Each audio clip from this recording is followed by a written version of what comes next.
Life is just full of these big decisions, right? Choosing your career, maybe moving to a new city, or making a really tough personal choice. In those moments, what you really want is just clarity. Well, today we're going to dive into a pretty fascinating spiritual take on how to find that clarity. Let's get into it. I mean, who hasn't been there? You're staring at a huge decision, and you just wish a giant neon sign would pop up and tell you exactly what to do. You can make all the pro-con lists in the world, but at the end of the day, you're looking for that gut feeling, that confirmation that you're making the right call. So the source material we're looking at today has this really interesting idea. It suggests that guidance can come straight from the Holy Spirit. And get this, it says certain spiritual gifts, which people often think are for, ministering to others, can actually work like a personal compass for your own life. And that's the key right there. It's a total shift in how you might look at these things. The source is saying these gifts aren't just for some big public ministry. Nope. They're also channels for personal guidance, for direct communication.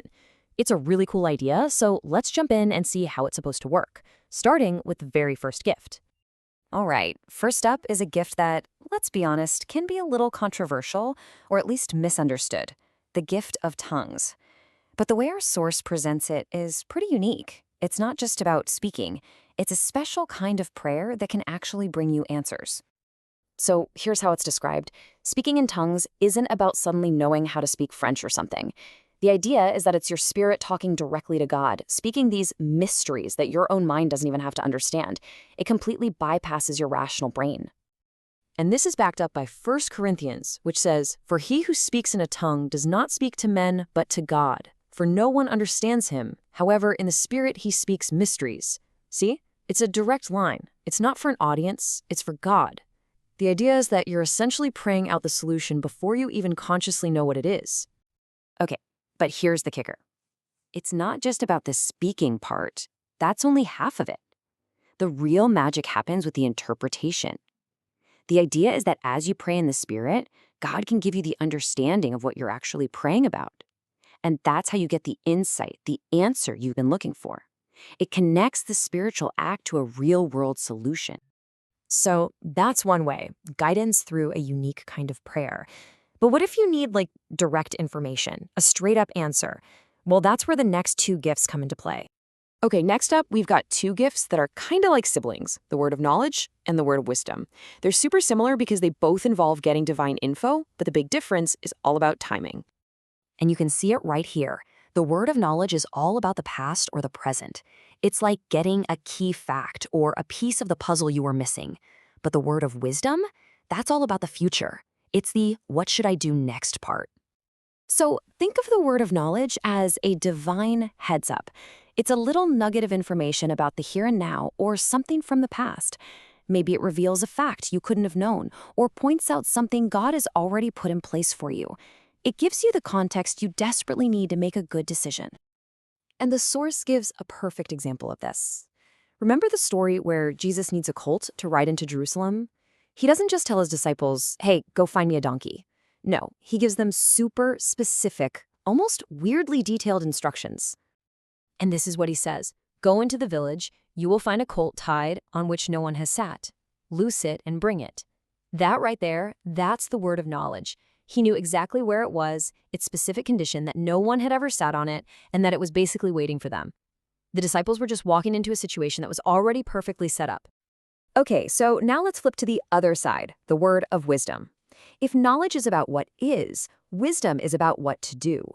This is the gift that helps you answer the big questions. Which job should I take? Who do I need to talk to? When's the right time to make a move? It's all about future strategy. All right, our last gift is a really powerful one, maybe the most intense of them all, discerning of spirits. The source describes this as being able to see past the surface level of things, to actually perceive the spiritual reality behind a person or a situation. It's a lot. So yeah, we're talking about perception on a whole other level. This isn't just about reading someone's body language or having good intuition. According to our source, this is about seeing into the spirit realm and understanding what's really motivating someone or driving a situation.